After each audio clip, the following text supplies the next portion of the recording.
നമസ്കാരം.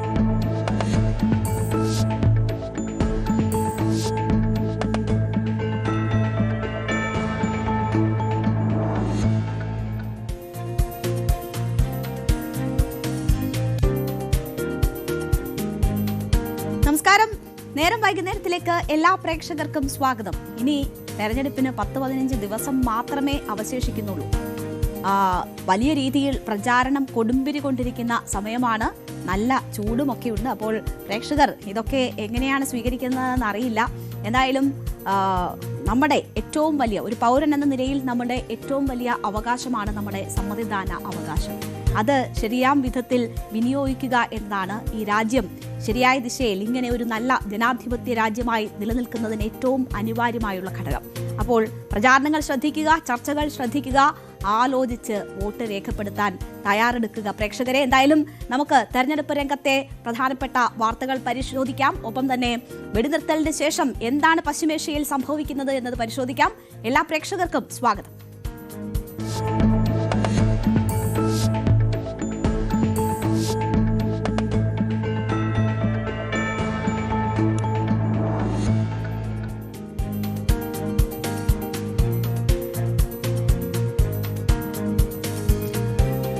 ഇറാന് കൊടുത്ത അന്ത്യശാസന സമയം 48 മണിക്കൂറായിരുന്നു ട്രംപ്. ആ 48 മണിക്കൂർ അവസാനിക്കാൻ 12 മണിക്കൂർ ബാക്കിയുള്ളപ്പോഴാണ് അപ്രതീക്ഷിതമായി ഇന്നലെ ട്രംപ് വെടിനിർത്തൽ പ്രഖ്യാപിച്ചത്. ആശ്വാസകരമായിരുന്നു ആ വെടിനിർത്തലെങ്കിലും നിരവധി ചോദ്യങ്ങൾ അവശേഷിക്കുകയാണ്. 24 മണിക്കൂറിന് ശേഷവും ഇപ്പോഴും വലിയ അനിശ്ചിതത്വങ്ങൾ നിലനിൽക്കുകയാണ്. ചർച്ചകൾ നടന്നുവെന്ന ട്രംപിന്റെ അവകാശവാദം ഇറാൻ തള്ളി. ഇസ്രയേലിലേക്ക് ഇറാന്റെയും ഇറാനിലേക്ക് ഇസ്രയേലിന്റെയും ആക്രമണങ്ങൾ ഇപ്പോഴും തുടരുകയാണ്. US പ്രസിഡന്റ് ഡൊണാൾഡ് ട്രംപിനും US-ന്റെ സഖ്യകക്ഷികൾക്കുമായി പ്രത്യേക പദ്ധതികൾ ഉണ്ടെന്ന ഇറാന്റെ മുന്നറിയിപ്പും വരുന്നുണ്ട്. ഈ വെടിനിർത്തൽ പ്രഖ്യാപിച്ച സമയത്ത് താഴ്ന്ന എണ്ണവില ഈ അനിശ്ചിതത്വങ്ങൾക്കിടയിൽ ഉയരുന്നതും ആശങ്കയായി തുടരുകയാണ്. അതേസമയം ചർച്ചയുടെ ചില സൂചനകളും കാണുന്നുണ്ട്. അപ്പോൾ എന്താണ് പശ്ചിമേഷ്യയിൽ സംഭവിക്കുന്നത് എന്നതാണ് നമ്മൾ വിശദമായി നോക്കാൻ പോകുന്നത്. ഇന്നലെ വെടിനിർത്തലിന് ശേഷം 24 മണിക്കൂർ എന്തൊക്കെ സംഭവിച്ചു എന്നതുകൂടി പരിശോധിക്കാം. ഇറാനുമായി സമാധാന ചർച്ചകൾ പുരോഗമിക്കുകയാണെന്നും വിശാലമായ ഒരു കരാറിലെത്താൻ സാധ്യതയുണ്ടെന്നുമാണ് US പ്രസിഡന്റ് ഡൊണാൾഡ് ട്രംപ് ഇന്നലെ അവകാശപ്പെട്ടിരുന്നത്. ഇതിന്റെ ഭാഗമായി ഇറാനിലെ ഊർജ്ജ കേന്ദ്രങ്ങൾക്ക് നേരെ നടത്താനിരുന്ന ആക്രമണങ്ങൾ 5 ദിവസത്തേക്ക് മാറ്റിവെക്കാൻ സൈന്യത്തിന് നിർദ്ദേശം നൽകി എന്നതാണ് ട്രംപ് പറഞ്ഞത്. എന്നാൽ ട്രംപിന്റെ ഈ വാദങ്ങളെ ഇറാൻ പൂർണ്ണമായും തള്ളിയുകയായിരുന്നു. ആദ്യ മണിക്കൂറിൽ ചർച്ചകൾ നടന്നതായുള്ള അമേരിക്കയുടെ അവകാശവാദം പൂർണ്ണമായും ഇറാൻ തള്ളിക്കളഞ്ഞു. US പൂർണ്ണമായും പിൻവാങ്ങുകയും മേഖലകളിലെ താവളങ്ങൾ ഒഴിയുകയും നഷ്ടപരിഹാരം നൽകുകയും ചെയ്യണമെന്നതായിരുന്നു ഇറാന്റെ ആവശ്യം. മാത്രവുമല്ല, ആക്രമണം ആവർത്തിക്കില്ല എന്ന് സാധുവായ ഉറപ്പുകൾ ലഭ്യമാക്കുന്നതുവരെ യുദ്ധം അവസാനിക്കുന്നില്ല എന്നുകൂടി ഇറാൻ പറഞ്ഞു. ഹോർമുസ് കടലിടുക്ക് വീണ്ടും തുറക്കില്ല എന്നും ഇറാൻ അറിയിച്ചു. ഇത് വലിയ ആശങ്കകളാണ് പിന്നീട് സൃഷ്ടിച്ചത്. അതായത് ഇറാൻ പിന്മാറാൻ ഒരുക്കമല്ല എന്നത് വളരെ വ്യക്തമായിരുന്നു. കൂടുതൽ സൈന്യത്തെ വിന്യസിക്കാൻ സമയം കണ്ടെത്താനും ആഗോള എണ്ണ വിപണിയെ സ്വാധീനിക്കാനും വേണ്ടിയാണ് ഈ ലക്ഷ്യങ്ങളോടെയാണ് അമേരിക്ക ഈ തന്ത്രങ്ങൾ മെനഞ്ഞതെന്നാണ് ഇറാൻ അവകാശപ്പെട്ടത്. അതായത് ഈ വെടിനിർത്തൽ അമേരിക്കയുടെ പ്രഹസനമാണ് എന്നതാണ് ഇറാൻ ചൂണ്ടിക്കാട്ടിയത്. ഇറാൻ ഉദ്യോഗസ്ഥർ അത്തരം ആരോപണങ്ങൾ ഉന്നയിച്ചു. സമാധാന ചർച്ചകളെക്കുറിച്ചുള്ള പ്രസ്താവനകൾക്കിടയിലും ഇറാനിലെ ഊർജ്ജ നിലയങ്ങൾക്ക് നേരെ ആക്രമണങ്ങൾ ഉണ്ടായതായി റിപ്പോർട്ടുകൾ വന്നു. വൈദ്യുത നിലയങ്ങളും പൈപ്പ് ലൈനിലും പ്രകൃതിവാതക കേന്ദ്രത്തിലെ ഓഫീസിലുമൊക്കെ ആക്രമണം നടന്നു. അപ്പോൾ വെടിനിർത്തലിന് ശേഷവും ഒരു ഭാഗത്ത് തന്ത്രപ്രധാന മേഖലകൾ ലക്ഷ്യമിട്ട് തന്നെ ആക്രമണം നടത്തി എന്നതാണ് ഇറാൻ പറയുന്നത്. മാത്രവുമല്ല, ഈ ഇടവേള എന്നത് അമേരിക്ക കൂടുതൽ സജ്ജമാകുന്നതിന്റെ സൂചനകളാണ്. അതുകൊണ്ട് തന്നെ അതിനെ വിശ്വാസത്തിൽ എടുക്കുന്നില്ല എന്നതുമാണ് ഇറാൻ പറഞ്ഞത്. അതായത് ഈ ട്രംപിന്റെ നാടകമാണ് ഇത്, ഞങ്ങൾ ഇത് അംഗീകരിക്കില്ല എന്നതാണ് ഇറാൻ സൂചിപ്പിച്ചത്. കൃത്യമായ ഉറപ്പുകൾ ഇനി ഇത് ആവർത്തിക്കില്ല എന്നതിൽ വേണമെന്ന് ഇറാൻ ആവശ്യപ്പെട്ടു. ട്രംപ് ഒരു സാഹചര്യവും ഇല്ലാതെയാണ് അവസാനം ഈ നിലയിൽ ഒരു വെടിനിർത്തലിലേക്ക് എത്തിയത് എന്നതറിയാം. ഇറാന്റെ വിജയമായി തന്നെയാണ് ട്രംപിന്റെ ഏകപക്ഷീയമായ ഈ വെടിനിർത്തൽ പ്രഖ്യാപനത്തെ ലോകമാകെ തന്നെ നോക്കിക്കണ്ടത്. അത് സാഹചര്യങ്ങളുടെ സമ്മർദ്ദത്താൽ ഉണ്ടായത് എന്ന് തന്നെയാണ് മനസ്സിലാകുന്നത്. രാജ്യത്തെ 2 പ്രധാന ഊർജ്ജ കേന്ദ്രങ്ങളിൽ US-ഉം ഇസ്രയേലും വ്യോമാക്രമണം നടത്തിയതായാണ് ഇറാൻ മാധ്യമങ്ങൾ റിപ്പോർട്ട് ചെയ്തത്. അതായത് ഈ വെടിനിർത്തലിന് ശേഷമുണ്ടായ ആക്രമണങ്ങളാണ്. ഇസ്രയേലിനെ ലക്ഷ്യമിട്ട് ഇറാനും നിരവധി മിസൈലുകൾ അയച്ചതായി ഇസ്രയേൽ സൈന്യം പറയുന്നു. ടെല്ലവീവ് ഉൾപ്പെടെ ഇസ്രയേലിന്റെ വിവിധ ഭാഗങ്ങളിൽ സൈറണുകൾ മുഴങ്ങി. വ്യോമ പ്രതിരോധ സംവിധാനങ്ങൾ ഈ മിസൈലുകളെ നേരിടുന്നതിന്റെ സ്ഫോടന ശബ്ദങ്ങൾ പലയിടത്തും കേട്ടു. തകർന്ന മിസൈലുകളുടെ അവശിഷ്ടങ്ങൾ താഴെ വീണ് വടക്കൻ ഇസ്രയേലിലെ വീടുകൾ തകർന്നിട്ടുണ്ട്. ചിലർക്ക് പരിക്കേറ്റതായിട്ടുള്ള റിപ്പോർട്ടുകളുണ്ട്. എന്നാലും വലിയ ആളപായമൊന്നും റിപ്പോർട്ട് ചെയ്തിട്ടില്ല എന്നതാണ് ഇസ്രയേൽ മാധ്യമങ്ങൾ പറയുന്നത്. ഇറാന്റെ ആക്രമണം ഗൾഫ് മേഖലയിലും ഉണ്ടായി. കുവൈറ്റിലെ തന്ത്രപ്രധാനമായ വൈദ്യുതി വിതരണ സംവിധാനങ്ങളെ ലക്ഷ്യമിട്ട് നടന്ന മിസൈൽ ഡ്രോൺ ആക്രമണങ്ങൾ വ്യോമ പ്രതിരോധ സംവിധാനം തകർത്തു. ആകാശത്ത് വെച്ച് ഇവ തകർത്തതിനെ തുടർന്ന് മിസൈൽ അവശിഷ്ടങ്ങൾ വീണാണ് രാജ്യത്തെ 7 പ്രധാന വിതരണ ലൈനുകൾ പ്രവർത്തനരഹിതമായതെന്ന് അധികൃതർ സ്ഥിരീകരിച്ചു. വിതരണ ശൃംഖല തകരാറിലായതോടെ രാജ്യത്തിന്റെ വിവിധ ഭാഗങ്ങളിൽ ഭാഗികമായി വൈദ്യുതി മുടങ്ങിയെങ്കിലും നിലവിൽ സാഹചര്യം പൂർണ്ണ നിയന്ത്രണ വിധേയമായെന്ന് മന്ത്രാലയ വക്താക്കൾ അറിയിക്കുകയും ചെയ്തു. ബഹ്റൈനിൽ കഴിഞ്ഞ 24 മണിക്കൂറിനിടെ 4 തവണ സൈറണുകൾ മുഴങ്ങിയതായി ആഭ്യന്തര മന്ത്രാലയം അറിയിച്ചു. മേഖലയിൽ വർദ്ധിച്ചു വരുന്ന സംഘർഷങ്ങളുടെ പശ്ചാത്തലത്തിൽ ജനങ്ങൾ ശാന്തരായിരിക്കണമെന്നും ഉടൻ അടുത്തുള്ള സുരക്ഷിത സ്ഥാനങ്ങളിലേക്ക് മാറണമെന്നും മന്ത്രാലയം നിർദ്ദേശിക്കുന്ന സാഹചര്യം ബഹ്റൈനിലുമുണ്ടായി. ഇറാന്റെ മേലുള്ള യുഎസിന്റെ ആക്രമണം തുടരുമെന്നും താൽക്കാലിക വെടിനിർത്തൽ ഊർജ്ജ കേന്ദ്രങ്ങൾക്ക് മാത്രമാണ് ബാധകമെന്നും സെമഫോർ മീഡിയയെ ഉദ്ധരിച്ച് വാർത്താ ഏജൻസിയായ റോയിട്ടേഴ്സ് റിപ്പോർട്ട് ചെയ്യുന്ന ഒരു സാഹചര്യമുണ്ടായി. യുഎസ് ഉദ്യോഗസ്ഥരെ ഉദ്ധരിച്ചുകൊണ്ടാണ് ഈ റിപ്പോർട്ട് പുറത്തുവന്നത്. സൈനിക കേന്ദ്രങ്ങൾ, വ്യോമസേന, ബാലിസ്റ്റിക് മിസൈലുകൾ, ഡിഫൻസ് ഇൻഡസ്ട്രിയൽ ബേസ് എന്നിവയ്ക്ക് ഈ വെടിനിർത്തൽ ബാധകമല്ല എന്നും ഓപ്പറേഷൻ എപ്പിക് ഫ്യൂറി തുടരുമെന്നുമാണ് അവർ പറഞ്ഞത്. അങ്ങനെയുള്ള വാർത്തകളും ഈ ആക്രമണങ്ങളുടെ റിപ്പോർട്ടുകളും വന്നതോടുകൂടി തന്നെ വലിയ അനിശ്ചിതത്വവും, എന്താണ് സംഭവിക്കുന്നത്, എന്താണ് ട്രംപ് ഉദ്ദേശിക്കുന്നത് എന്ന കാര്യത്തിൽ വ്യക്തതയില്ലായ്മയും ഒക്കെ ഉടലെടുത്തു. ഈ വാർത്തകളോടൊക്കെ US സ്റ്റേറ്റ് ഡിപ്പാർട്ട്മെന്റും പെന്റഗണും പ്രതികരിക്കാൻ തയ്യാറായിട്ടില്ല. എന്താണ് സംഭവിക്കുന്നത്, എന്താണ് ഈ ആക്രമണങ്ങളുടെ ഉദ്ദേശം എന്നത് സംബന്ധിച്ചൊന്നുമുള്ള പ്രതികരണങ്ങൾ ഔദ്യോഗികമായി ലഭ്യമല്ല. മാധ്യമങ്ങൾ റിപ്പോർട്ട് ചെയ്ത വിവരങ്ങളാണ് നമ്മൾ നൽകുന്നത്. എന്തായാലും യുദ്ധം അവസാനിപ്പിക്കാൻ ട്രംപിന് മേൽ വലിയ സമ്മർദ്ദം ഉണ്ടായിരുന്നു എന്നത് വ്യക്തമാക്കുന്നതാണ് ഈ സാഹചര്യങ്ങളെല്ലാം തന്നെ. യുദ്ധത്തോടുള്ള അമേരിക്കയിലെ ജനങ്ങളുടെ എതിർപ്പ്, ഇന്ധന വിലക്കയറ്റം സൃഷ്ടിച്ച കടുത്ത സാമ്പത്തിക ബുദ്ധിമുട്ടുകൾ ഒക്കെയും ട്രംപിന് ഈ യുദ്ധത്തിൽ നിന്ന് പുറത്തു കടക്കാനുള്ള ഒരു വഴി എങ്ങനെയെങ്കിലും കണ്ടെത്താൻ നിർബന്ധിക്കുകയായിരുന്നു. ഇറാന് നേരെയുള്ള ആക്രമണം രാജ്യവ്യാപക വിമർശനത്തിലേക്ക് നയിച്ചതിന് പിന്നാലെ അമേരിക്കൻ പ്രതിരോധ സെക്രട്ടറിക്ക് മേൽ ട്രംപ് പഴിചാരുന്നത് കൂടി നമുക്ക് കാണാമായിരുന്നു. ഇറാനുമായുള്ള യുദ്ധത്തിന്റെ ഉത്തരവാദിത്തം പ്രതിരോധ സെക്രട്ടറി പീറ്റ് ഹെഗ്സത്തിനാണെന്നാണ് ഡൊണാൾഡ് ട്രംപ് ആരോപിക്കുന്നത്. ടെന്നസിയിൽ നടന്ന പൊതുജനങ്ങളോടുള്ള സമ്മേളനത്തിനിടെയാണ് പ്രതിരോധ സെക്രട്ടറിയെ ഇറാനെതിരായ യുദ്ധത്തിന്റെ പേരിൽ ട്രംപ് പഴിച്ചത്. അപ്പോൾ ഇതിന്റെയൊക്കെ ഉത്തരവാദിത്തം മറ്റൊരാളുടെ തലയിൽ കെട്ടിവെച്ച് എങ്ങനെയെങ്കിലും രക്ഷപ്പെടാനുള്ള ശ്രമങ്ങളൊക്കെയാണ് ട്രംപ് നടത്തിക്കൊണ്ടിരിക്കുന്നത്. ഓപ്പറേഷൻ എപ്പിക് ഫ്യൂറി ട്രംപിനെതിരെ അമേരിക്കയിൽ രൂക്ഷ വിമർശനത്തിനാണ് ഇടയാക്കിയിരിക്കുന്നത്. ടെഹ്റാനെതിരായ സൈനിക നടപടിയിൽ ശക്തമായ കാരണമായി മാറിയത് പ്രതിരോധ സെക്രട്ടറി പീറ്റ് ഹെഗ്സത്തിന്റെ നിരീക്ഷണമാണെന്നാണ് വിശദീകരിച്ച് അതിൽ നിന്ന് രക്ഷപ്പെടാൻ ട്രംപ് ശ്രമിക്കുകയുമാണ്. US നേതൃതലത്തിലുള്ള ഭിന്നത വ്യക്തമാക്കുന്നതായിരുന്നു ഈ ട്രംപിന്റെ പ്രസ്താവന എന്നതാണ് പൊതുവെ നിരീക്ഷിക്കപ്പെടുന്നത്. അപ്പോൾ വലിയ സമ്മർദ്ദം ഈ യുദ്ധം അവസാനിക്കുന്നതുമായി ബന്ധപ്പെട്ട് ട്രംപ് നേരിടുകയാണ്. മാത്രവുമല്ല പല തവണകളിലായി വ്യത്യസ്തമായ അഭിപ്രായങ്ങൾ ഈ വിഷയങ്ങളിലൊക്കെ ട്രംപ് പ്രകടിപ്പിക്കുന്നത് നമ്മൾ കണ്ടതാണ്. അമേരിക്കയുടെ അനുമതിയില്ലാതെയാണ് തന്ത്രപ്രധാന മേഖലകൾ ഇറാന്റെ ലക്ഷ്യമിട്ടുകൊണ്ട് ഇസ്രായേലിന്റെ ആക്രമണം നടന്നത് എന്ന കാര്യം സ്ഥിരീകരിക്കപ്പെട്ടിട്ടുണ്ട്. അപ്പോൾ പല വിധത്തിലുള്ള ആശയക്കുഴപ്പങ്ങൾ ഇതുമായി ബന്ധപ്പെട്ടൊക്കെ നിലനിൽക്കുകയാണ്. ഹോർമുസ് കടലിടുക്ക് അടച്ചത് ആഗോള സാമ്പത്തിക പ്രതിസന്ധി ഉണ്ടാക്കിയിരിക്കുന്ന ഒരു സാഹചര്യമാണ്.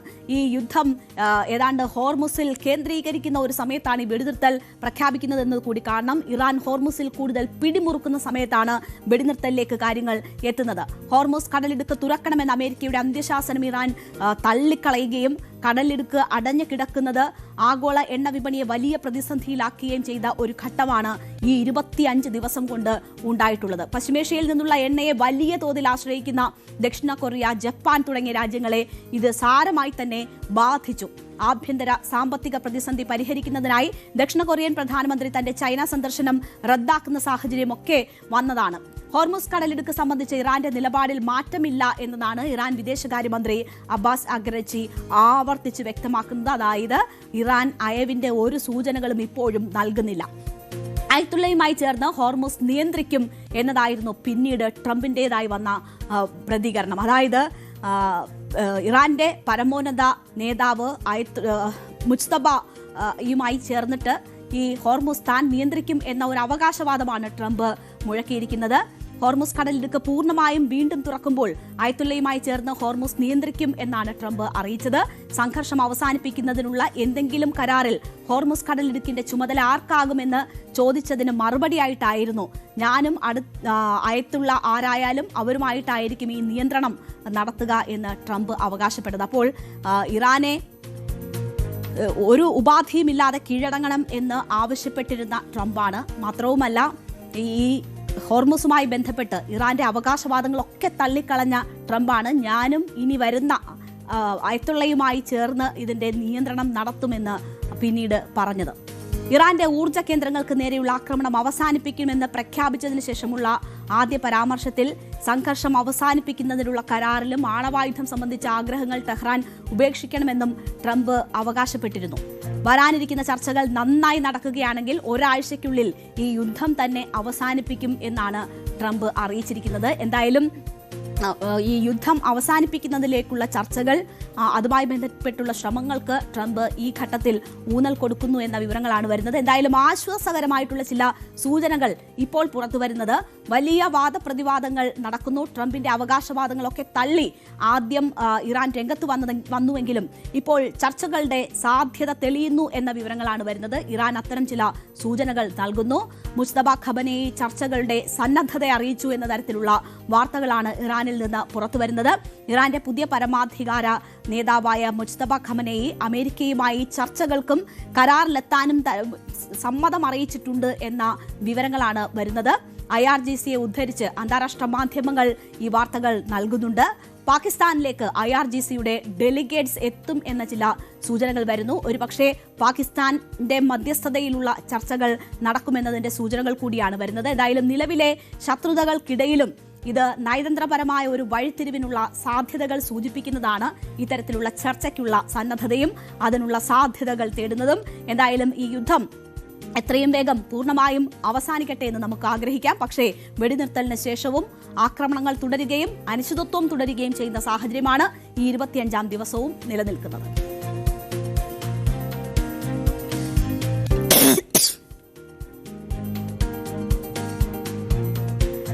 ഈ യുദ്ധം ഇന്ന് 25ാം ദിവസം എത്തുമ്പോൾ അത് ലോകത്തെ എല്ലാ രാഷ്ട്രങ്ങളെയും ഒരു തരത്തിൽ അല്ലെങ്കിൽ മറ്റൊരു വിധത്തിൽ ബാധിച്ചിട്ടുണ്ട് എന്ന കാര്യത്തിൽ യാതൊരു സംശയമില്ല. ഈ യുദ്ധം എങ്ങനെയാണ് ഇന്ത്യയെ ബാധിക്കുന്നത്? നമുക്കറിയാം, നമുക്ക് LPG ക്ഷാമം വളരെ രൂക്ഷമായി അനുഭവപ്പെട്ടുകൊണ്ടിരിക്കുകയാണ്. ഹോട്ടലുകൾ അടച്ചുപൂട്ടുന്നതൊക്കെ നമ്മൾ കണ്ടുകൊണ്ടിരിക്കുകയാണ്. അപ്പോൾ ഇവിടെയും വലിയ പ്രത്യാഘാതം ഉണ്ടാക്കിയിട്ടുണ്ട്. ഇന്ത്യക്ക് എത്രമാത്രം വെല്ലുവിളിയാണ് ഈ സാഹചര്യം ഉയർത്തുന്നത്? ഇന്ത്യ എങ്ങനെ ഈ വിഷയത്തെ കാണുന്നു, ഇടപെടുന്നു? ഇതുമായി ബന്ധപ്പെട്ടൊക്കെ ഒരുപാട് ആശങ്കകളും സംശയങ്ങളും ഒക്കെ നമ്മുടെ രാജ്യത്ത് ഉയർന്നിട്ടുണ്ട്. ഈ ഘട്ടത്തിൽ ഇതിലൊക്കെ വ്യക്തത വരുത്തിക്കൊണ്ടാണ് പ്രധാനമന്ത്രി ഇന്നലെ ലോക്സഭയിൽ പ്രസ്താവന നടത്തിയത്. ഇന്ന് അദ്ദേഹം രാജ്യസഭയിലും ഈ പ്രസ്താവന നടത്തി. ഇന്നലെ അദ്ദേഹത്തിന്റെ പ്രസ്താവന കഴിഞ്ഞതിന് ശേഷമാണ് താൽക്കാലിക വെടിനിർത്തൽ ഉണ്ടാകുന്നത്. അതിനുശേഷം ഇന്ന് രാജ്യസഭയിൽ പ്രസ്താവന നടത്തുമ്പോഴും ചർച്ചയിലൂടെ പ്രശ്നം പരിഹരിക്കണം എന്നതാണ് ഇന്ത്യ ആവശ്യപ്പെടുന്നത്. ആ നിർദ്ദേശമാണ് ഇന്ത്യക്ക് ലോകരാഷ്ട്രങ്ങളോട് വെക്കാനുള്ളത്. മാത്രവുമല്ല, ഈ യുദ്ധം അവസാനിച്ചാലും ഇപ്പോൾ ഇത് ഉയർത്തിയിട്ടുള്ള പ്രതിസന്ധി നീണ്ടു നിൽക്കുന്നതാകുമെന്നും അത് വലിയ ഒരു അപ്രതീക്ഷിത പ്രതിസന്ധി തന്നെ ഇന്ത്യക്കുണ്ടാക്കിയിട്ടുണ്ട് എന്നും വ്യക്തമാക്കുന്നതാണ് പ്രധാനമന്ത്രിയുടെ വാക്കുകൾ. അപ്പോൾ രാജ്യസഭയിൽ ഇന്ന് അദ്ദേഹം നടത്തിയ പ്രസ്താവനയുടെ വിശദാംശങ്ങളിലേക്കാണ് നമ്മൾ കടക്കുന്നത്.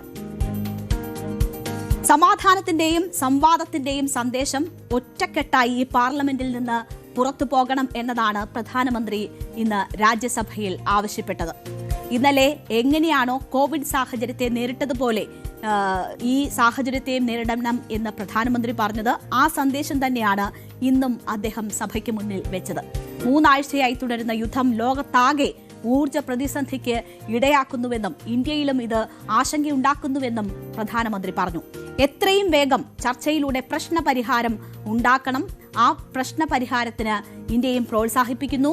പാർലമെന്റിൽ നിന്ന് സമാധാനത്തിന്റെയും സംവാദത്തിന്റെയും സന്ദേശം ഒറ്റക്കെട്ടായി പോകണം എന്നതാണ് പ്രധാനമന്ത്രി പറഞ്ഞത്. അദ്ദേഹത്തിന്റെ വാക്കുകളൊന്ന് കേൾക്കാം.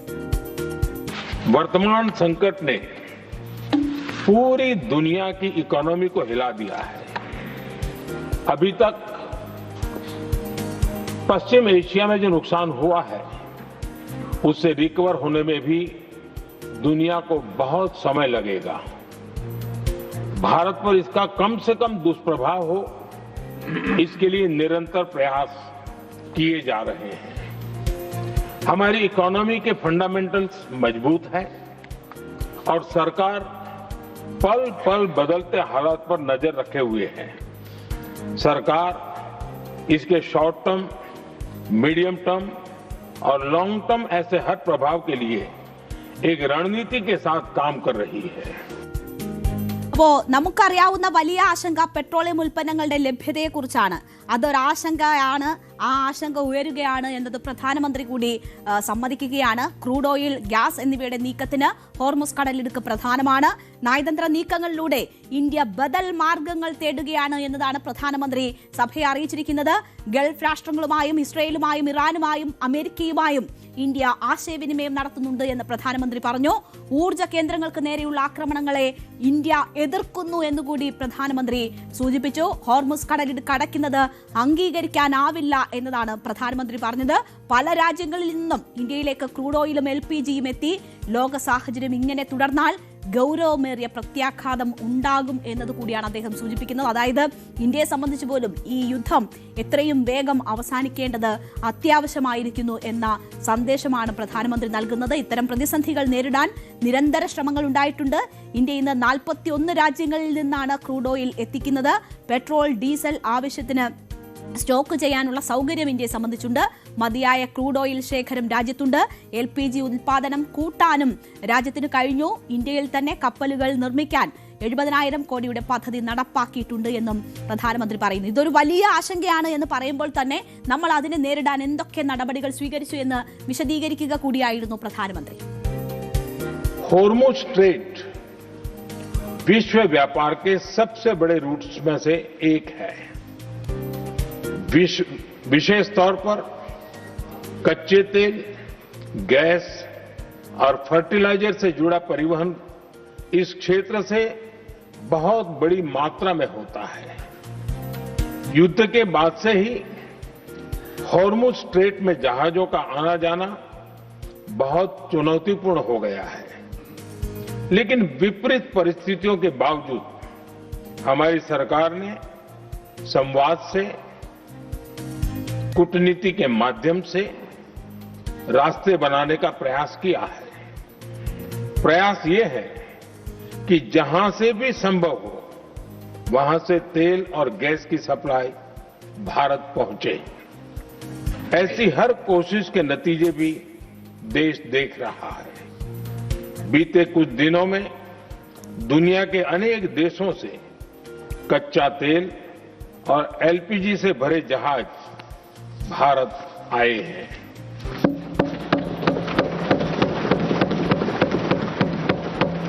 इस दिशा में हमारे प्रयास आने वाले दिनों में भी जारी रहेंगे।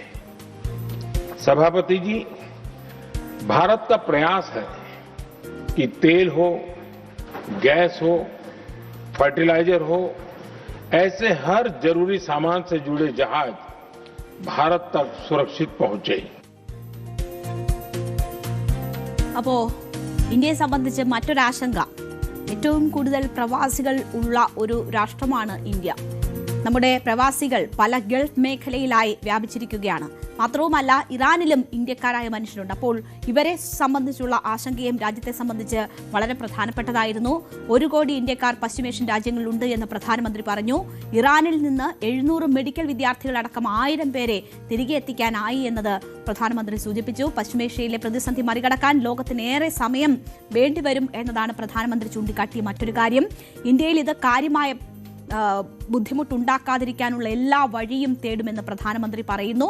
ഇന്നലെ ലോക്സഭയിൽ പറഞ്ഞതുപോലെ തന്നെ കോവിഡ് കാലം പോലെ 7 ഉന്നതാധികാര സമിതികൾ രൂപീകരിച്ചുകൊണ്ടാണ് ഈ സാഹചര്യത്തെ മറികടക്കാൻ ഇന്ത്യ ശ്രമിക്കുന്നത്. ഇന്ത്യക്ക് ഈ പ്രതിസന്ധി വലിയ പരീക്ഷണ ഘട്ടമാണ് എന്ന് പ്രധാനമന്ത്രി പറയുന്നു. സംസ്ഥാന സർക്കാരുകൾ പാവപ്പെട്ടവർക്കും അതിഥി തൊഴിലാളികൾക്കും എല്ലാ സഹായവും ഉറപ്പാക്കണമെന്ന് പ്രധാനമന്ത്രി പറഞ്ഞു. സൗജന്യ ഭക്ഷണ വിതരണ പദ്ധതി ഫലപ്രദമായി നടക്കുന്നു എന്ന് ഉറപ്പാക്കണം. ഇന്ത്യയുടെ വളർച്ച ഉറപ്പാക്കാൻ എല്ലാവർക്കും ഉത്തരവാദിത്തമുണ്ട്. ഇത് ടീം ഇന്ത്യക്കും വലിയ ഒരു പരീക്ഷണ ഘട്ടമാണ് എന്നതാണ് പ്രധാനമന്ത്രി സൂചിപ്പിച്ചത്.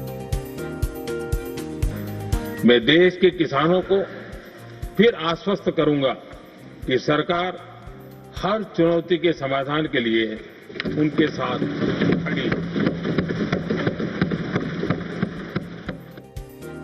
ഈ പ്രതിസന്ധിയുടെ ആഴം എത്രയെന്ന് പറഞ്ഞതിന് ശേഷം ഏത് സാഹചര്യത്തിലും സർക്കാർ കൂടെ ഉണ്ടാകുമെന്ന് ഉറപ്പ് പറഞ്ഞുകൊണ്ടാണ് പ്രധാനമന്ത്രി ഈ പ്രസ്താവന അവസാനിപ്പിക്കുന്നത്. അമേരിക്കയും ഇസ്രയേലും നടത്തിയ സംയുക്ത ആക്രമണത്തെക്കുറിച്ചോ അതേസമയം ഖമനേയുടെ വധത്തെക്കുറിച്ചോ പരാമർശിക്കാത്ത പ്രസ്താവനയ്ക്കെതിരെ കഴിഞ്ഞ ദിവസവും പ്രതിപക്ഷം രംഗത്ത് വന്നിരുന്നു. അത് നിലപാടില്ലായ്മയാണ് എന്ന് ചൂണ്ടിക്കാട്ടിക്കൊണ്ടുള്ള വിമർശനമൊക്കെയാണ് പ്രതിപക്ഷം ഉന്നയിച്ചിരുന്നത്. കോവിഡ് കാലത്തെ സർക്കാരിന്റെ പ്രവർത്തനങ്ങൾ ദുരന്തമായിരുന്നു എന്ന ഓർമ്മപ്പെടുത്തലുമൊക്കെ പ്രതിപക്ഷം ഒരു ഭാഗത്ത് നടത്തുന്നുണ്ട്. എന്തായാലും യുദ്ധം അവസാനിച്ചാലും ദുഷ്കരമായ ആഗോള സാഹചര്യങ്ങൾ നീണ്ടു നിൽക്കും എന്ന സൂചനകളാണ് പ്രധാനമന്ത്രിയുടെ വാക്കുകൾ നൽകുന്നത്. അത് ഒന്നിച്ച് നിന്ന് മറികടക്കണം എന്ന സൂചനയാണ് പ്രധാനമന്ത്രി നൽകുന്നത്. അപ്പോൾ ഈ യുദ്ധം വലിയ ആഘാതം ഉണ്ടാക്കിയിരിക്കുന്നു എന്ന യാഥാർത്ഥ്യമാണ് ശരിക്കും പ്രധാനമന്ത്രിയുടെ വാക്കുകളിലൂടെ വ്യക്തമാകുന്നത്.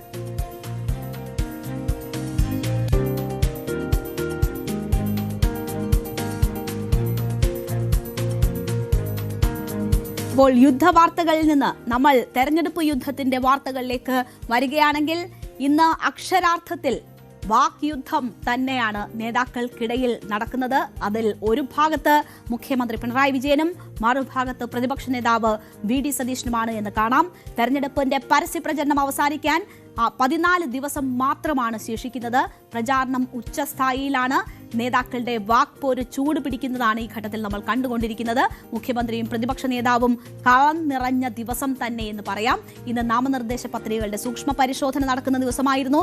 രാജീവ് ചന്ദ്രശേഖരന്റെ ഒക്കെ പത്രിക സംബന്ധിച്ച് ആശങ്കകൾ ഉണ്ടായിരുന്നുവെങ്കിലും അതൊക്കെ സ്വീകരിക്കുന്ന കാഴ്ചകളാണ് നമ്മൾ കാണുന്നത്. അങ്ങനെയുള്ള ആശങ്കകളും ഒക്കെ ഒരു ഭാഗത്ത് നിലനിന്നിരുന്നു. എന്തായാലും വിശദമായി തന്നെ എന്താണ് ഇന്നത്തെ തെരഞ്ഞെടുപ്പ് ചിത്രം, നേതാക്കളുടെ വാക്പോര് എങ്ങനെയാണ് പുരോഗമിക്കുന്നത് എന്നതുകൂടി നോക്കാം. മുഖ്യമന്ത്രിയുടെ പരാമർശങ്ങൾ ആണ് പ്രധാന ചർച്ചയാക്കി പ്രതിപക്ഷം മാറ്റിയിരിക്കുന്നത്. അത് പല തെരഞ്ഞെടുപ്പുകളിൽ നമ്മൾ കണ്ടതാണ്. അതിന്റെ ഒരു തുടർച്ചയാണ് ഈ തെരഞ്ഞെടുപ്പിലും നടക്കുന്നത്.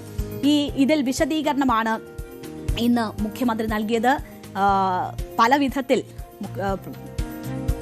ജി സുധാകരനെതിരെ നടത്തിയ ചെറ്റത്തരം എന്ന പരാമർശം ഉൾപ്പെടെ മുഖ്യമന്ത്രിയുടെ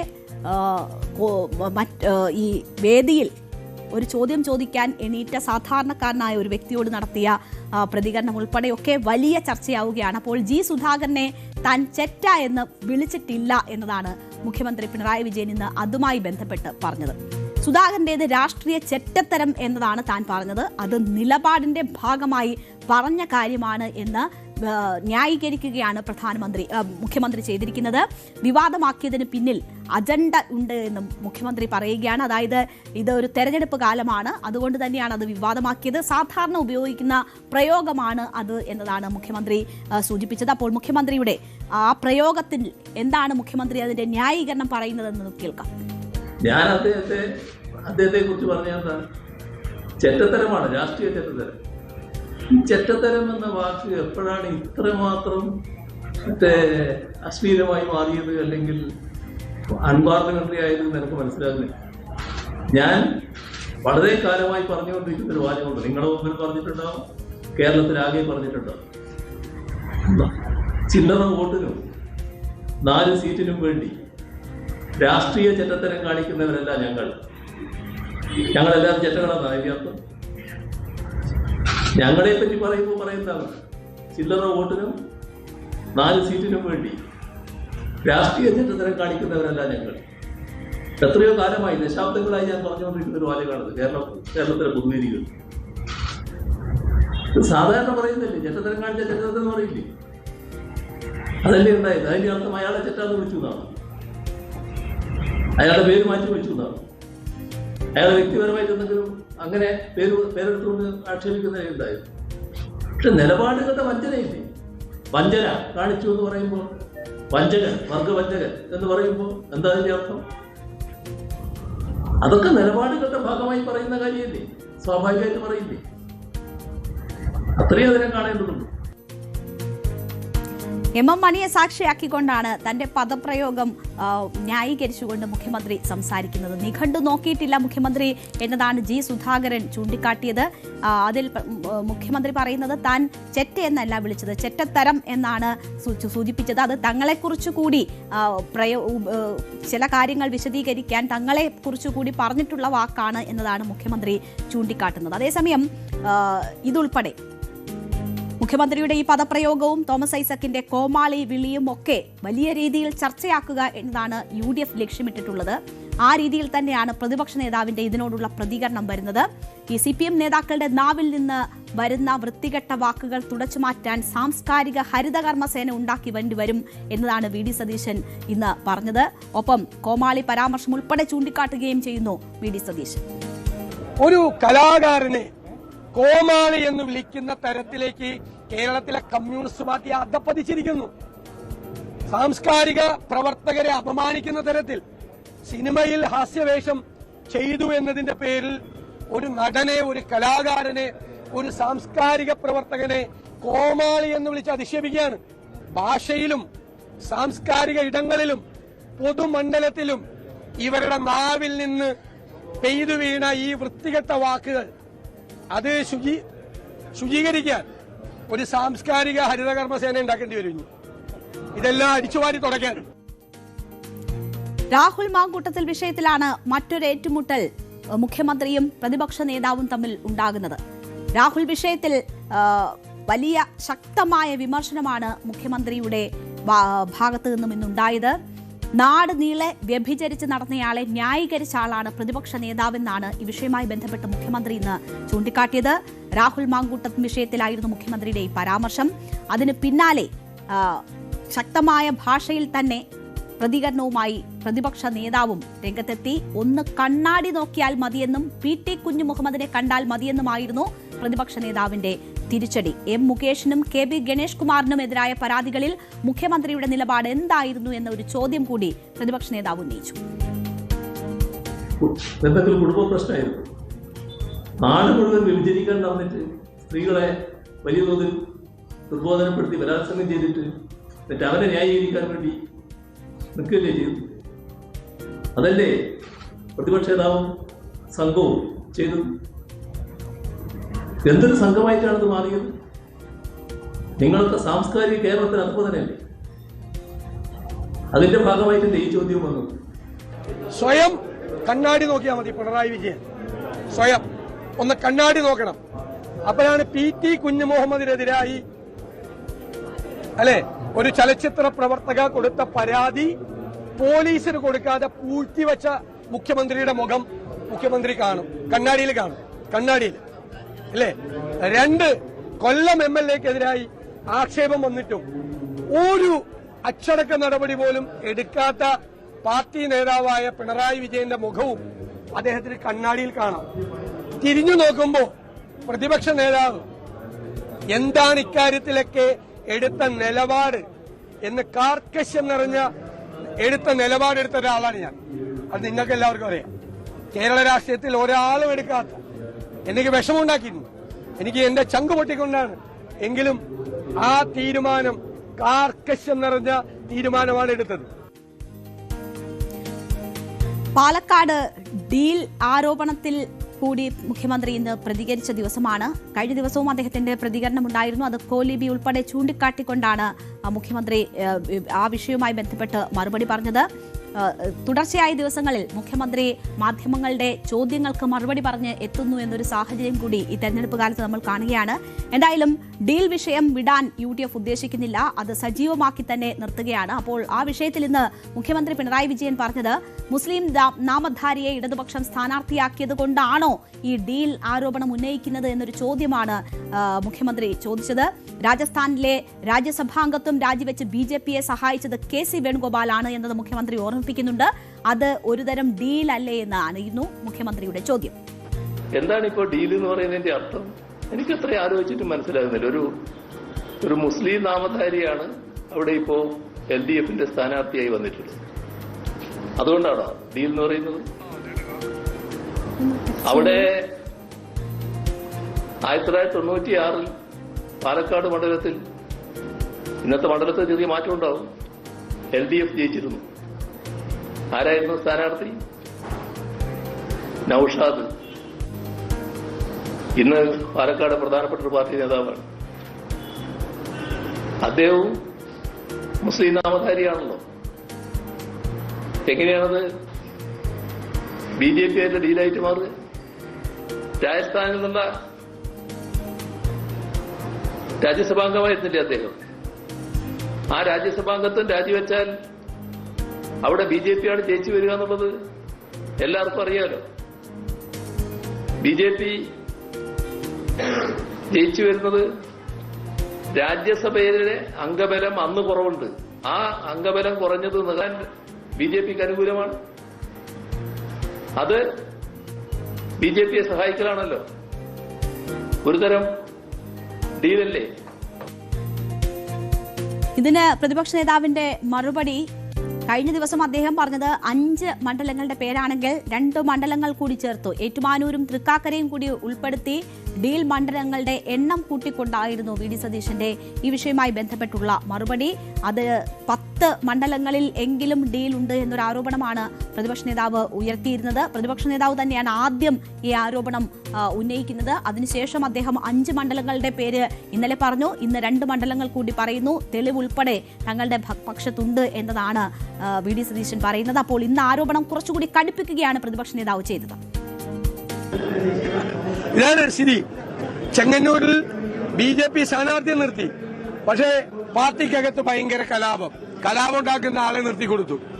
വീണ്ടും ആറന്മുളയിൽ ഘടകകക്ഷിക്ക് കൊടുക്കാൻ പോയപ്പോൾ BJPയിൽ കലാപം ഉണ്ടായതുകൊണ്ടാണ് കുമ്മനന്റെ ആശയത്തിന് സീറ്റ് കൊടുത്തത്.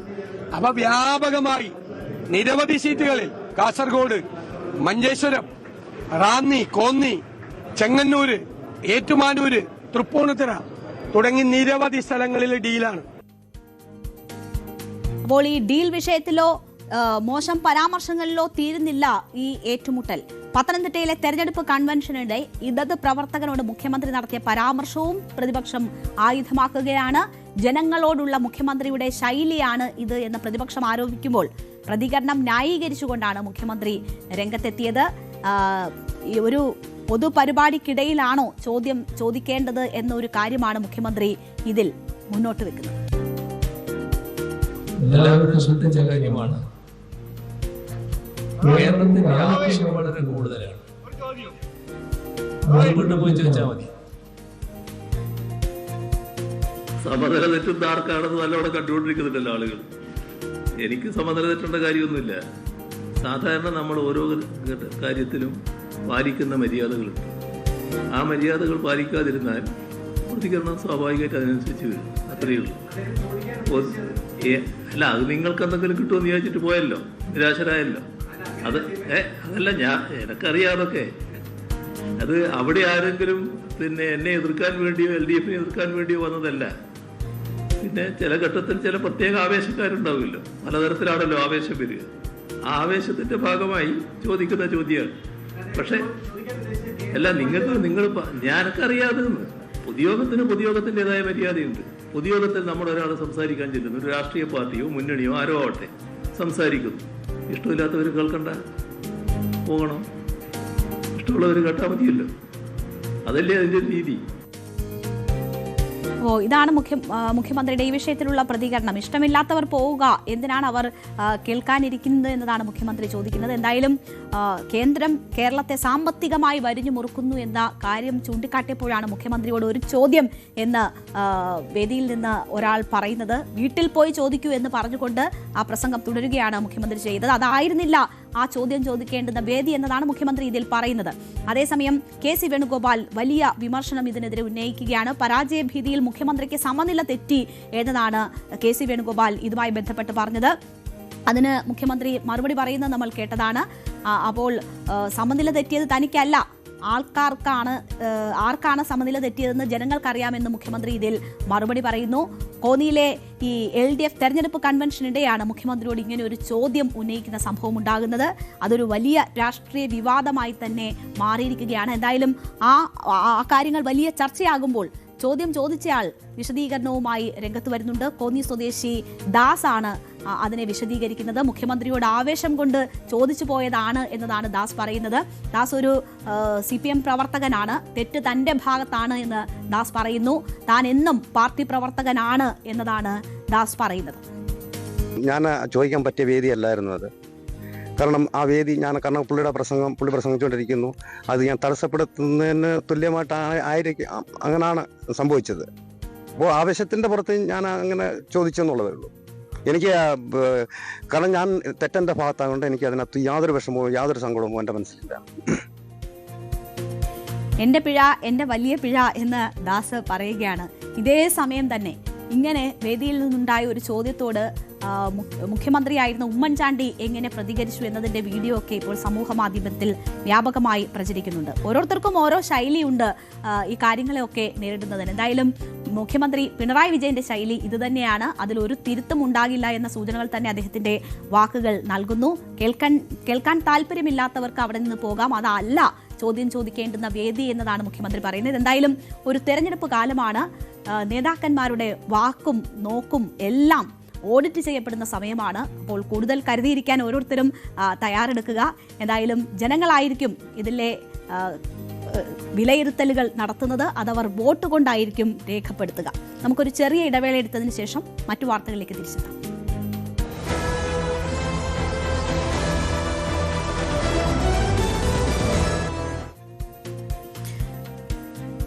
ഇപ്പോൾ കിട്ടുന്ന ഒരു വാർത്തയിലേക്ക് പോവുകയാണ്. ഓർത്തഡോക്സ് യാക്കോബായ പള്ളി തർക്കത്തിൽ 6 പള്ളികൾ സർക്കാർ ഏറ്റെടുക്കണമെന്ന സിംഗിൾ ബെഞ്ച് വിധി റദ്ദാക്കി ഡിവിഷൻ ബെഞ്ച്. സിവിൽ ആവശ്യത്തിലൂടെ പോലീസ് സംരക്ഷണം തേടാനാവില്ല എന്ന് ഹൈക്കോടതി വ്യക്തമാക്കി. ഞങ്ങളുടെ നിയമകാര്യ ലേഖകൻ CN പ്രകാശ് ചേരുകയാണ് വിവരങ്ങളുമായി. പ്രകാശ്, സർക്കാരിനെ ഈ ബാധ്യതയിൽ നിന്ന് ഒഴിവാക്കി കൊടുക്കുകയാണോ യഥാർത്ഥത്തിൽ ഈ വിധി ചെയ്തിരിക്കുന്നത്? എന്താണ് കോടതി വ്യക്തമാക്കിയത്? തീർച്ചയായും രേണുക, ഓർത്തഡോക്സ് യാക്കോബായ പള്ളിത്തർക്കവുമായി ബന്ധപ്പെട്ട് 6 പള്ളികളുടെ കാര്യത്തിലാണ് ഇന്ന് ഹൈക്കോടതി division bench justice Anil K Narendran അധ്യക്ഷനായിട്ടുള്ള ഡിവിഷൻ ബെഞ്ച് വിധി പറഞ്ഞത്. ഈ പള്ളികൾ സർക്കാർ ഏറ്റെടുത്തു നൽകണമെന്ന സിംഗിൾ ബെഞ്ച് വിധിയാണ് ഇപ്പോൾ ഡിവിഷൻ ബെഞ്ച് റദ്ദാക്കിയിട്ടുള്ളത്. സർക്കാരിന്റെ ബാധ്യത അല്ല ഇതെന്ന് ഒരു നിരീക്ഷണം നടത്തിക്കൊണ്ടാണ് ഹൈക്കോടതി ഡിവിഷൻ ബെഞ്ചിന്റെ ഭാഗത്തുനിന്ന് ഇത്തരത്തിലൊരു ഉത്തരവ് ഉണ്ടായിട്ടുള്ളത്. 6 പള്ളികൾ സർക്കാർ ഏറ്റെടുക്കണമെന്ന സിംഗിൾ ബെഞ്ചിന്റെ വിധിയാണ് ഇതോടെ റദ്ദാക്കിയിട്ടുള്ളത്. സിവിൽ ആവശ്യത്തിലൂടെ പോലീസ് സംരക്ഷണം തേടാനാവില്ല എന്നും ഹൈക്കോടതി വ്യക്തമാക്കുന്നു. ഈ മതവിഭാഗത്ത് തർക്കം പരിഹരിക്കുന്നതുമായി ബന്ധപ്പെട്ട പള്ളിത്തർക്കങ്ങൾ എങ്ങനെ പരിഹരിക്കാൻ കഴിയും എന്ന കാര്യത്തിലാണ് ഡിവിഷൻ ബെഞ്ച് കൂടുതലും ഇതുമായി ബന്ധപ്പെട്ട വാദം കേട്ടത്. 20 സഭകളും തമ്മിലുള്ള തർക്കം പരിഹരിക്കുന്നതിനുള്ള നിർദ്ദേശങ്ങളും കോടതിയുടെ വിധിയുടെ പൂർണ്ണരൂപം പുറത്തു വരുമ്പോൾ ഒരുപക്ഷെ ഉണ്ടാകാൻ സാധ്യതയുണ്ട്. സുപ്രീം കോടതിയുടെ നിർദ്ദേശം അനുസരിച്ചാണ് ഹൈക്കോടതി ഡിവിഷൻ ബെഞ്ച് പുതിയ ഒരു ഉത്തരവിലേക്ക് നീങ്ങിയത്. 6 പള്ളികളും പൂട്ടി താക്കോൽ ജില്ലാ കളക്ടർമാർ സൂക്ഷിക്കണം എന്നതായിരുന്നു നേരത്തെ ഹൈക്കോടതി സിംഗിൾ ബെഞ്ചിന്റെ വിധി. എന്നാൽ പള്ളികളുടെ ഭരണം ഏറ്റെടുക്കാൻ സംസ്ഥാന സർക്കാരിന് കഴിയുമോ എന്നതായിരുന്നു അപ്പീലിൽ സുപ്രീം കോടതിയിൽ ഉയർത്തിയ പ്രധാനപ്പെട്ട ചോദ്യം. തുടർന്നാണ് പള്ളികൾ ഓർത്തഡോക്സ് സഭയ്ക്ക് കൈമാറുന്നതിൽ പുതിയ തീരുമാനമെടുക്കാൻ സുപ്രീം കോടതി ഹൈക്കോടതിക്ക് നിർദ്ദേശം നൽകിയത്. ശരി, CN പ്രകാശാണ് വിവരങ്ങൾ നൽകിയത്. വനിതാ സംവരണ നിയമം, അതായത് നാരി ശക്തി വന്ദൻ അധിനിയം ഉടൻ നടപ്പിലാക്കാൻ ഒരുങ്ങുകയാണ് കേന്ദ്ര സർക്കാർ. ഭേദഗതികളോടെ നടപ്പാക്കാനുള്ള നീക്കമാണ് കേന്ദ്ര സർക്കാർ നടത്തുന്നത്. 2011 സെൻസസ് കണക്കുകൾ അടിസ്ഥാനമാക്കി നിയമം നടപ്പാക്കാനാണ് BJP നേതൃത്വത്തിലുള്ള സർക്കാർ ഇപ്പോൾ ആലോചിക്കുന്നത്. നേരത്തെ പുതിയ സെൻസസ് വരണം എന്ന ഒരു മാനദണ്ഡം ഇതിന് വെച്ചതാണ് ഇത് ഈ ലോക്സഭാ തെരഞ്ഞെടുപ്പിലും ഇപ്പോഴത്തെ നിയമസഭാ തെരഞ്ഞെടുപ്പിലും നടക്കുന്നതിന് സാഹചര്യം ഒരുക്കാതിരുന്നത്. അപ്പോൾ അത് മാറ്റുക എന്നതാണ് ഇപ്പോൾ ആലോചനയിലുള്ളത്. നിലവിലെ പദ്ധതി പ്രകാരം വനിതാ സംവരണം നടപ്പിലാക്കുമ്പോൾ ലോക്സഭയിലെ ആകെ സീറ്റുകളുടെ എണ്ണം 543 നിന്ന് 816 ഉയരും. ഇതിൽ 273 സീറ്റുകൾ സ്ത്രീകൾക്കായി സംവരണം ചെയ്യും. 2023 പാസാക്കിയ നിയമമനുസരിച്ച് പുതിയ സെൻസസിനും മണ്ഡല പുനർനിർണയത്തിനും ശേഷമേ സംവരണം നടപ്പാക്കാവൂ എന്നതായിരുന്നു മാനദണ്ഡം. എന്നാൽ ഇത് വേഗത്തിലാക്കാൻ നിലവിലെ നിയമത്തിൽ ഭേദഗതി കൊണ്ടുവരാനാണ് സർക്കാർ ഇപ്പോൾ ലക്ഷ്യമിടുന്നത്. നടപ്പ് ബജറ്റ് സമ്മേളനത്തിൽ തന്നെ ഇത് സംബന്ധിച്ച ബിൽ അവതരിപ്പിക്കും എന്നതാണ് നമുക്ക് വ്യക്തമാകുന്നത്. ഭരണഘടനാ ഭേദഗതി ആവശ്യമായതിനാൽ പാർലമെന്റിന്റെ 2 സഭകളിലും 3/2 ഭൂരിപക്ഷം ഇതിന് ആവശ്യമാണ്. പ്രതിപക്ഷ പാർട്ടികളുമായി സർക്കാർ ഇതിനോടകം പ്രാഥമിക ചർച്ചകൾ തുടങ്ങിക്കഴിഞ്ഞിരിക്കുകയാണ്. അടുത്ത ആഴ്ചയോടെ ബിൽ രാജ്യസഭയിൽ എത്തും എന്നതാണ് സൂചനകൾ. അപ്പോൾ വളരെ പ്രതീക്ഷയോടെ ഈ ബിൽ കാത്തിരിക്കുമ്പോഴും നമ്മൾ 2023 ഈ ബിൽ പാസാക്കിയതാണ്. പിന്നീട് വന്ന ലോക്സഭാ തെരഞ്ഞെടുപ്പിലോ ഇപ്പോഴത്തെ നിയമസഭാ തെരഞ്ഞെടുപ്പിലോ സ്ത്രീ പ്രാതിനിധ്യം ഉറപ്പാക്കാൻ രാഷ്ട്രീയ പാർട്ടികൾ തയ്യാറായിട്ടില്ല എന്നൊരു സാഹചര്യമുണ്ട്. ഈ ബിൽ പാസാക്കിയതിനു ശേഷം ഇതിപ്പോൾ തന്നെ നടപ്പാക്കണം, ഈ മാനദണ്ഡങ്ങൾ പറ്റില്ല എന്ന് പറഞ്ഞ കോൺഗ്രസോ CPM ഒന്നും തന്നെ ആ പ്രാതിനിധ്യം തങ്ങളുടെ സ്ഥാനാർത്ഥി നിർണയത്തിൽ ഉറപ്പുവരുത്താൻ തയ്യാറായിട്ടില്ല. ഈ നിയമസഭാ തെരഞ്ഞെടുപ്പിലും 15% താഴെയാണ് എല്ലാ രാഷ്ട്രീയ പാർട്ടികളും ഉൾപ്പെടുത്തിയ സ്ത്രീ സ്ഥാനാർത്ഥികളുടെ എണ്ണം എന്നത് നമുക്ക് കാണാം. അപ്പോൾ എന്താണ് ഇതിലെ ഇപ്പോഴത്തെ യാഥാർത്ഥ്യം എന്നത് വിശദമായി തന്നെ പരിശോധിക്കുകയാണ് KP അഭിലാഷ് തയ്യാറാക്കിയ എക്സ്പ്ലെയിനർ കാണാം. ഈ വനിതാ സംവരണം ഇല്ലാത്ത സാഹചര്യത്തിൽ വനിതകൾക്ക് എത്രത്തോളം ഇടം നൽകിയിട്ടുണ്ട് മുഖ്യധാര രാഷ്ട്രീയ പാർട്ടികൾ എന്നതാണ് നമ്മൾ ഇനി വിശദമായി പരിശോധിക്കുന്നത്. എല്ലാവർക്കും അറിയാം, കേരളത്തിൽ 140 നിയമസഭാ സീറ്റുകൾ ആണ് ഉള്ളത് എന്നത്. അപ്പോൾ ഈ 140 നിയമസഭാ സീറ്റുകളിൽ 33% സ്ത്രീകളിലേക്ക് എത്തുമ്പോൾ ഏതാണ്ട് 46-നും മുകളിലേക്ക് സ്ത്രീകളുടെ ഒരു പരിഗണന ലഭിക്കപ്പെടേണ്ടതാണ്. നമ്മുടെ നിയമസഭാ മന്ദിരത്തിന്റെ 1/3 സ്ത്രീകളാൽ നിറയേണ്ടതാണ്. പക്ഷേ ഇപ്പോൾ അങ്ങനെയാണോ രാഷ്ട്രീയ സാഹചര്യം എന്നതാണ് പരിശോധിക്കുന്നത്. ഒരു പക്ഷേ കേരളത്തിലെ പുരോഗമന പ്രസ്ഥാനം എന്ന് പുരോഗമന ചിന്താഗതിയോടെ പോകുന്നു എന്ന് സ്വയം അവകാശപ്പെടുന്ന രാഷ്ട്രീയ സംഘടനയാണല്ലോ CPIM. ഈ തെരഞ്ഞെടുപ്പിൽ ആകെ 86 മത്സരാർത്ഥികളെ ആണ് കളത്തിൽ ഇറക്കിയിട്ടുള്ളത്. അതായത് ഈ തെരഞ്ഞെടുപ്പിൽ ഇടതുമുന്നണിയെ നയിക്കുന്ന CPIM 86 സ്ഥാനാർത്ഥികളെ മത്സര രംഗത്ത് ഇറക്കുമ്പോൾ അതിൽ സ്വതന്ത്രരെ അടക്കം മത്സരിപ്പിച്ചുകൊണ്ടാണ് ഈ സ്ഥാനാർത്ഥികളെ വിജയിപ്പിക്കാൻ CPIM ശ്രമിക്കുന്നത് എന്നതാണ്. പക്ഷേ അവിടെ ഏറ്റവും ദുഃഖകരമാകുന്ന ഒന്ന്, കേരളത്തെ സംബന്ധിച്ചിടത്തോളം സജീവമായി ചർച്ച ചെയ്യപ്പെട്ടിട്ടുള്ള നിരവധിയായ വനിതാ നേതാക്കളുണ്ട്. അതിപ്പോൾ KR ഗൗരിയമ്മയാകട്ടെ, സുശീല ഗോപാലിനെ പോലെയുള്ളവരാകട്ടെ, അങ്ങനെ ഇടതുപക്ഷത്തിന്റെ നിരയിൽ പരിശോധിച്ചാൽ ഇപ്പോഴും സജീവമായി ചർച്ച ചെയ്യപ്പെടുന്നുണ്ട്. PK ശ്രീമതിയെ പോലെയുള്ളവർ, KK ശൈലജയെ പോലെയുള്ളവർ, മന്ത്രി വീണ ജോർജ്, അങ്ങനെയൊക്കെ നിരവധിയായ ആളുകൾ ചർച്ച ചെയ്യപ്പെടുമ്പോൾ ഈ തെരഞ്ഞെടുപ്പിലേക്ക് എത്തുമ്പോൾ 86 സ്ഥാനാർത്ഥികളിൽ CPIM കേവലം 9 വനിതകളെ മാത്രമാണ് മത്സരിപ്പിക്കുന്നത് എന്നതാണ്. അതായത് 33% സംവരണത്തിന് വേണ്ടി രാജ്യം തയ്യാറെടുക്കുമ്പോൾ നിലവിൽ 10% പോലും സ്ത്രീകളെ മത്സരിപ്പിക്കാൻ തയ്യാറാകുന്നില്ല ഈ മുഖ്യധാര രാഷ്ട്രീയ പാർട്ടികൾ, പ്രത്യേകിച്ച് പുരോഗമന ആശയങ്ങൾ പറയുന്നവർ എന്നതാണ്. അതിലൊരൽപ്പം വ്യത്യസ്തത പുലർത്തുന്നത് CPI ആണ് എന്നത് എടുത്തു പറയാതെ വയ്യ. കാരണം CPIയെ സംബന്ധിച്ചിടത്തോളം അവരുടെ സ്ഥാനാർത്ഥി പട്ടികയിൽ 20% സ്ത്രീകൾക്ക് ഇടം നൽകിയിട്ടുണ്ട് എന്നതാണ്. ഇതാ CPIക്ക് നിലവിൽ 25 സ്ഥാനാർത്ഥികൾ ആണ് മത്സര രംഗത്തുള്ളത്. അതിൽ 5 സ്ഥാനാർത്ഥികളെ അവർ മത്സര രംഗത്ത് വനിതകളെ ആണ് ഇറക്കിയിട്ടുള്ളത് എന്നത് തീർച്ചയായും മറ്റ് രാഷ്ട്രീയ പാർട്ടികളുമായി താരതമ്യം ചെയ്യുമ്പോൾ അഭിനന്ദനം അർഹിക്കുന്ന ഒന്ന് തന്നെയാണ്. പുരോഗമന പ്രസ്ഥാനങ്ങൾ എന്ന് സ്വയം അവകാശപ്പെടുന്നവർ ആണ് ഇത്തരത്തിൽ സ്ഥാനാർത്ഥികളെ മത്സരിപ്പിച്ചിട്ടുള്ളത്. LDFന് മറ്റ് ഘടകകക്ഷികൾ കൂടിയുണ്ട്. കേരള കോൺഗ്രസിന്റെ സ്ഥാനാർത്ഥികൾ അടക്കമുണ്ട് എന്ന് നമുക്കറിയാം. അങ്ങനെ LDF എന്ന മുന്നണി 140 സീറ്റുകളിലേക്ക് മത്സരിക്കുമ്പോൾ കേവലം 18 സ്ഥാനാർത്ഥികളെ മാത്രമാണ് വനിതകളായി മത്സര രംഗത്തേക്ക് ഇറക്കിയിട്ടുള്ളത്. അത് ഈ സൂചിപ്പിക്കുന്ന പോലെ 10% എന്ന നിലയിലേക്ക് നിൽക്കുന്നു എന്നതാണ് എടുത്തു പറയേണ്ടത്. അങ്ങനെ സ്ഥാനാർത്ഥികളുടെ പട്ടിക പരിശോധിക്കുമ്പോൾ വളരെ, അതായത് സാങ്കേതികമായി സ്ത്രീ സംവരണം, സ്ത്രീ മുന്നേറ്റം എന്നൊക്കെ അവകാശപ്പെടുമ്പോൾ പോലും സ്ത്രീകൾക്ക് പരിഗണന ലഭിക്കുന്നത് തുലോം തുച്ഛം എന്നതാണ് ഈ കണക്കുകളിൽ നിന്ന് നമുക്ക് വായിച്ചെടുക്കാൻ സാധിക്കുന്നത്. കേരളത്തിലെ മറ്റൊരു പ്രധാനപ്പെട്ട മുന്നണി എന്നത് UDF ആണ്. കേരളത്തിൽ LDFും UDFും തമ്മിലാണ് പ്രധാനപ്പെട്ട മത്സരം നടക്കുകയും ചെയ്യുന്നത്. അവിടെ ഇതാ സ്ഥാനാർത്ഥി പട്ടിക പരിശോധിക്കുക. കോൺഗ്രസിനെ സംബന്ധിച്ചിടത്തോളം 92 സ്ഥാനാർത്ഥികൾ ആണ് ഈ തെരഞ്ഞെടുപ്പിൽ മാറ്റുരയ്ക്കുന്നത് എന്നതാണ് എടുത്തു പറയേണ്ടത്. ഈ 92 സ്ഥാനാർത്ഥികളെ നമുക്കറിയാം കോൺഗ്രസ് ആണ് UDFിൽ ഏറ്റവും അധികം സ്ഥാനാർത്ഥികളെ മത്സരിപ്പിക്കുന്നത്.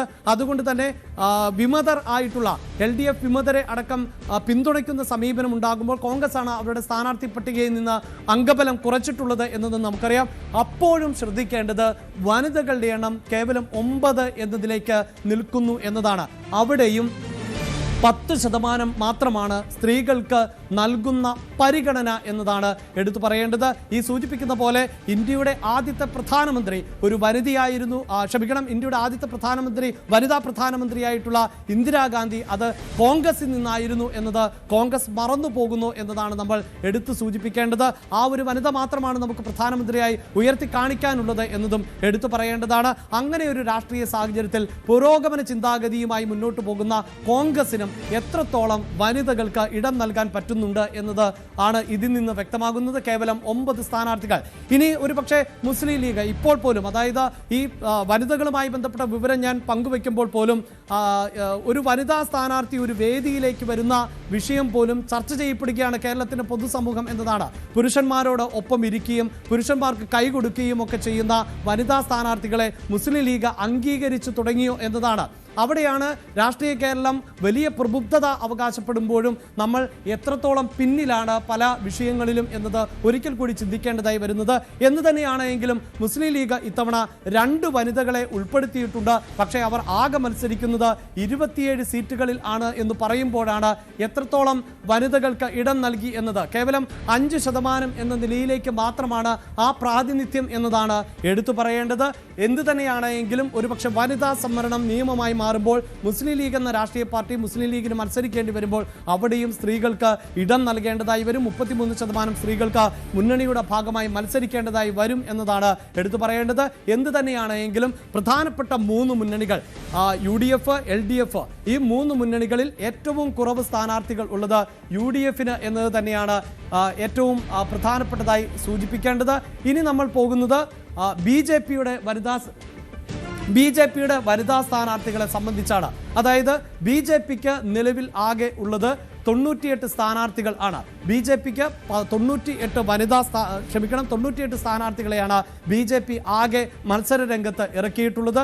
ആ മത്സര രംഗത്ത് ഇറക്കുമ്പോൾ അതിൽ വനിതകളുടെ എണ്ണം എന്നത് 14 എന്നതാണ് എടുത്തു പറയേണ്ടത്. കേവലം 14 വനിതാ സ്ഥാനാർത്ഥികൾ മാത്രമാണ് ഈ തെരഞ്ഞെടുപ്പിൽ മത്സരിക്കുന്നത്. BJP-ക്ക് വേണ്ടി അവിടെയും പെർസെൻറ്റേജ് നോക്കുമ്പോൾ തുലോം തുച്ഛമാണ് എന്ന് നമുക്ക് മനസ്സിലാക്കാൻ സാധിക്കും. BJP ആകെ മത്സരിപ്പിക്കുന്ന വനിതാ സ്ഥാനാർത്ഥികളുടെ എണ്ണം 17 എന്നതുകൂടിയാണ് എടുത്തു പറയേണ്ടത്. ഇങ്ങനെ 3 മുന്നണികൾ LDF-ഉം UDF-ഉം NDA-യും കൂടി ആകെ മത്സരാർത്ഥികൾ ആക്കിയിട്ടുള്ളത് 47 വനിതകളെ മാത്രമാണ്. ഒരുപക്ഷെ വനിതാ സംവരണം നിലനിൽക്കുന്ന ഒരു സംസ്ഥാനം ആയിരുന്നു കേരളമെങ്കിൽ ഈ 47 അംഗങ്ങൾ കുറഞ്ഞത് നിയമസഭയിൽ ഉണ്ടാകണം. ഇതാണ് കേരളത്തിലെ വനിതകൾക്ക് മുഖ്യധാരാ രാഷ്ട്രീയ പാർട്ടികൾ ഇപ്പോൾ നൽകുന്ന പരിഗണന. KP അഭിലാഷ് വളരെ വിശദമായി തന്നെ കാര്യങ്ങൾ സൂചിപ്പിച്ചതാണ്. ഈ പറയുന്ന വാക്കുകളിൽ ഒരു രാഷ്ട്രീയ പാർട്ടിക്കും ആത്മാർത്ഥതയില്ല എന്ന് തെളിയിക്കുന്നതാണ് അവരുടെ ഈ 2026 നിയമസഭാ തെരഞ്ഞെടുപ്പിനുള്ള സ്ഥാനാർത്ഥി നിർണയവും. ഒരു ആത്മാർത്ഥതയും ഇല്ല സ്ത്രീകളുമായി ബന്ധപ്പെട്ട് ഉള്ള വിഷയങ്ങളിൽ എന്നത് ആ സ്ഥാനാർത്ഥി പട്ടിക തന്നെ സൂചിപ്പിക്കുന്നതാണ്. ഇത് ഓരോ തെരഞ്ഞെടുപ്പ് കാലത്തും നമ്മൾ വളരെയധികം ചർച്ച ചെയ്യുന്ന വിഷയമാണ്. പക്ഷേ യാതൊരു വിധത്തിലുള്ള മാറ്റവും വരുത്താൻ അവർ തയ്യാറാകുന്നില്ല എന്നതാണ് സാഹചര്യം. ഈ ഘട്ടത്തിൽ തന്നെയാണ് വനിതാ സംവരണ ബിൽ എന്നതിൻ്റെ ആവശ്യകത രാജ്യത്ത് ശക്തമായി തന്നെ ഉയർന്നു വന്നത്. ആ ബിൽ അവതരിപ്പിച്ചിട്ട് ഏതാണ്ട് 2 പതിറ്റാണ്ടോളം നമുക്ക് കാത്തിരിക്കേണ്ടി വന്നു. അതിനൊടുവിലാണ് അത് പാസ്സായത്. അത് പാസ്സായതിനു ശേഷവും ഈ അവകാശ സംരക്ഷണത്തിനായുള്ള കാത്തിരിപ്പ് തുടരുകയാണ്. ആ ഘട്ടത്തിൽ പോലും ഏറ്റവും ഒടുവിൽ നടക്കുന്ന ഈ നിയമസഭാ തെരഞ്ഞെടുപ്പിൽ പോലും രാഷ്ട്രീയ പാർട്ടികൾ അവരുടെ ഉത്തരവാദിത്വം നിറവേറ്റിയിട്ടില്ല എന്നതാണ് സാഹചര്യം. അതിനെതിരെ വലിയ പ്രക്ഷോഭങ്ങളും വിവാദങ്ങളും ഒക്കെ വിമർശനങ്ങളും ഒക്കെ ഉയരുന്ന ഒരു ഘട്ടം കൂടിയാണ്. നോട്ടയ്ക്ക് മാത്രമേ തങ്ങൾ വോട്ട് ചെയ്യുകയുള്ളൂ, സ്ത്രീ സ്ഥാനാർത്ഥികൾ ഇല്ലാത്ത ഇടങ്ങളിൽ എന്ന പ്രഖ്യാപനം വനിതാ സംഘടനകൾ ഇതിനോടകം തന്നെ നടത്തിയിട്ടുണ്ട്. തുല്യ പ്രാതിനിധ്യ പ്രസ്ഥാനമൊക്കെ അത്തരം പ്രസ്താവനകൾ നടത്തുകയും വലിയ പരിപാടികൾ, പ്രതിഷേധ പരിപാടികൾ ഇതുമായി ബന്ധപ്പെട്ടൊക്കെ സംഘടിപ്പിക്കുകയും ചെയ്യുന്ന ഒരു ഘട്ടം കൂടിയാണ്. എന്തായാലും ഇവിടെ ഇപ്പോൾ ഈ ഭേദഗതിക്കുള്ള നീക്കമാണ് എല്ലാവരും വലിയ പ്രതീക്ഷയോടുകൂടി കാണുന്ന ഘടകം. അങ്ങനെയാണെങ്കിൽ ഇനിയും വലിയ കാത്തിരിപ്പില്ലാതെ തന്നെ അത് യാഥാർത്ഥ്യമാകുന്ന ഒരു സാഹചര്യത്തിലേക്ക് വരും. ഡീലിമിറ്റേഷന് ശേഷം വരുമ്പോൾ കൂടുതൽ സ്ത്രീകൾക്ക് പ്രാതിനിധ്യം ഉറപ്പാക്കുന്ന തരത്തിൽ സീറ്റുകളുടെ എണ്ണം കൂടുന്ന ഒരു സാഹചര്യം കൂടി ഉണ്ടാകുന്നു എന്നതാണ് നമ്മൾ കാണേണ്ടത്. എന്തായാലും വളരെ പ്രതീക്ഷയോടുകൂടി തന്നെ നമുക്ക് അത് കാത്തിരിക്കാം. സ്ത്രീകൾക്ക് തുല്യ അവകാശം എന്നത് ഭരണഘടന ഉറപ്പുവരുത്തുന്നതാണ്. സ്ത്രീകൾക്കെന്ന് മാത്രമല്ല എല്ലാ വിഭാഗം ജനങ്ങൾക്കും തുല്യ പ്രാതിനിധ്യം എന്നത് ഉറപ്പുവരുത്തുന്നതാണ് ഭരണഘടന. ആ തുല്യ അവകാശം ലഭിക്കുക തന്നെ വേണം. അതിനായുള്ള പോരാട്ടമാണ് നടക്കുന്നത്. അത് എത്രയും വേഗം അതിൻ്റെ റിസൾട്ട് ഉണ്ടാകട്ടെ എന്ന് നമുക്ക് ആശിക്കാം. നമ്മുടെ നേരം വൈകുന്നേരത്തിൻ്റെ സമയം ഇന്നിവിടെ പൂർണ്ണമാവുകയാണ്. ഇടവേളയ്ക്ക് ശേഷം തെരഞ്ഞെടുപ്പ് പ്രത്യേക പരിപാടി കാണാം. നമസ്കാരം.